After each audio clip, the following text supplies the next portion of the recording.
तो आज मैं आपको एक अनोखी रहस्यमय कहानी सुनाऊंगा। अगर आप चैनल पर नए हैं तो अभी सब्सक्राइब कर ले तथा कहानी पूरा देखें। अंत में एक अनोखा रहस्य छुपा है। धन्यवाद। तो सुनिए। प्राचीन समय की बात है। एक बहुत ही घना और दुर्गम जंगल था जिसके बीचों बीच कालिका नाम की एक छोटी सी बस्ती थी। वहाँ के लोग मिट्टी के बर्तन न बनाने का काम करते थे। उसी बस्ती में ईशान नाम का एक बालक रहता था जो जन्म से ही अनाथ था। ईशान के पास न कोई हुनर था और न ही शारीरिक बल, लेकिन उसे मिट्टी से बहुत लगाव था। वह दिन भर टूटे हुए बर्तनों के टुकड़ों को जोड़कर कुछ न कुछ बनाता रहता था। गांव के लोग साल में एक बार महादेव की एक विशाल रथ यात्रा निकालते थे। नियम यह था कि जो कोई भी सबसे सुंदर और कीमती आभूषण महादेव की मूर्ति के लिए लाएगा, वही उस वर्ष रथ की डोरी पकड़ने का पहला अधिकार पाएगा। धनी व्यापारी सोने के हार लाते और बड़े बड़े योद्धा रत्नजड़ित मुकुट चढ़ाते। ईशान के पास कुछ भी नहीं था, बस उसके पास वह मिट्टी थी जिससे उसके पूर्वज बर्तन बनाया करते थे। ईशान ने सोचा कि वह महादेव के लिए कुछ ऐसा बनाएगा जो अब तक किसी ने न बनाया हो। उसने जंगल की गहरी गुफाओं से ऐसी काली मिट्टी निकाली जो पत्थर जैसी मजबूत थी। उसने महीनों तक अंधेरे में रहकर उस मिट्टी से भक्ति के बीज नाम की एक छोटी सी आकृति बनाई।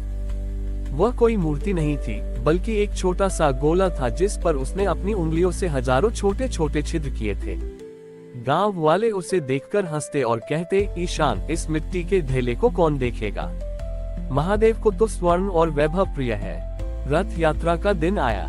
मंदिर के द्वार पर बड़े बड़े उपहारों का ढेर लग गया। राजा ने हीरे का हार चढ़ाया, पर जैसे ही उसे महादेव की प्रतिमा पर पहनाया गया, हार टूटकर गिर गया। सब चकित थे। एक एक करके सभी कीमती आभूषण चढ़ाए गए, पर कोई भी प्रतिमा पर टिक नहीं रहा था। ऐसा लग रहा था जैसे महादेव कुछ और ही खोज रहे हैं। अंत में डरे हुए ईशान ने अपना वह मिट्टी का गोला आगे बढ़ाया। जैसे ही उसने वह गोला महादेव के चरणों में रखा, अचानक उस गोले के हजारों छिद्रों से एक मधुर संगीत निकलने लगा। वह संगीत जंगल की हवा, पक्षियों की चहचहाहट और बहती नदी की आवाज का मिश्रण था। पूरा वातावरण भक्तिमय हो गया। तभी आकाशवाणी हुई, हे भक्तों, स्वर्ण और रत्न पृथ्वी के गर्भ से निकलते हैं और अंततः यही रह जाते हैं। लेकिन ईशान ने इस मिट्टी में अपने धैर्य, अपनी तड़प और अपनी आत्मा का संगीत पिरोया है। मेरे लिए वह वस्तु सबसे कीमती है जिसमें भक्त का समय और उसका निस्वार्थ प्रेम लगा हो। देखते ही देखते वह मिट्टी का गोला एक चमकते हुए शिवलिंग में बदल गया। राजा और बड़े व्यापारियों का अहंकार चूर चूर हो गया। उस वर्ष रथ की डोरी सबसे पहले ईशान ने पकड़ी। महादेव ने उसे दर्शन दिए और कहा कि ईश्वर को पाने के लिए धनवान होना जरूरी नहीं, बस मिट्टी जैसा सरल होना जरूरी है जो हर रूप में ढल सके और जिस में बीज पनपने की क्षमता हो। उस दिन के बाद से उस गांव का नाम शिव संगीत पड़ गया। ये कहानी हमें सिखाती है कि हमारी सबसे बड़ी भेंट ईश्वर के लिए वह समय और भाव है जो हम पूरी ईमानदारी से उन्हें समर्पित करते हैं। ईशान की उस मिट्टी के संगीत ने न केवल गांव वालों का दिल जीत लिया, बल्कि उसकी ख्याति पड़ोसी राज्यों तक भी पहुंच गई।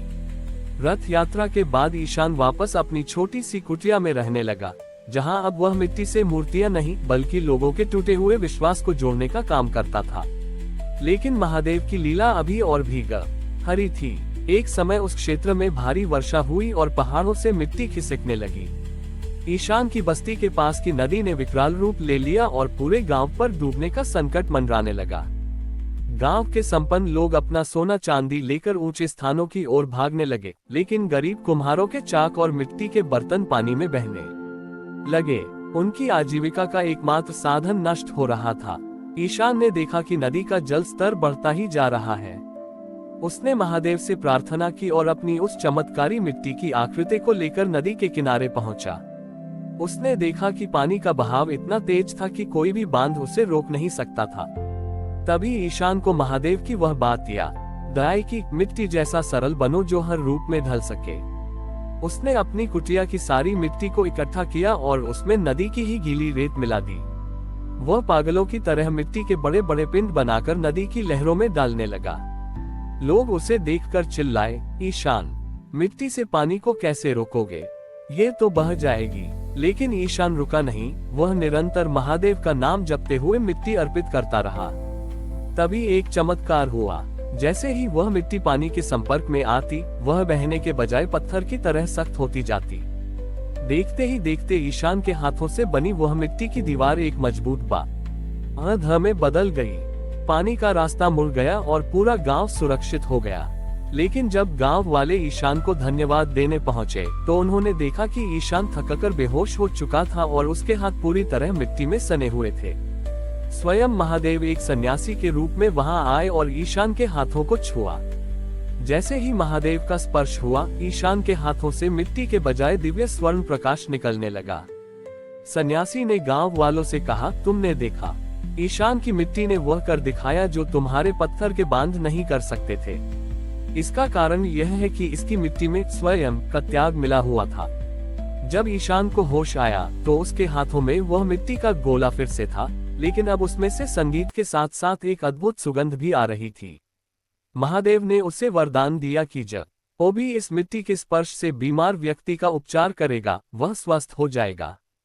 ईशान ने अपनी पूरी उम्र उस मिट्टी से लोगों की सेवा की। कहानी के अंत में जब ईशान वृद्ध हुआ, तो उसने अपनी वह मिट्टी की आकृति नदी में विसर्जित कर दी। कहते हैं कि आज भी उस नदी की रेत में एक विशेष चमक है।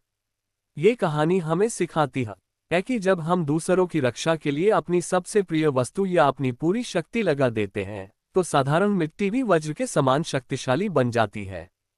महादेव शक्ति में नहीं, बल्कि रक्षा के भाव में निवास करते हैं।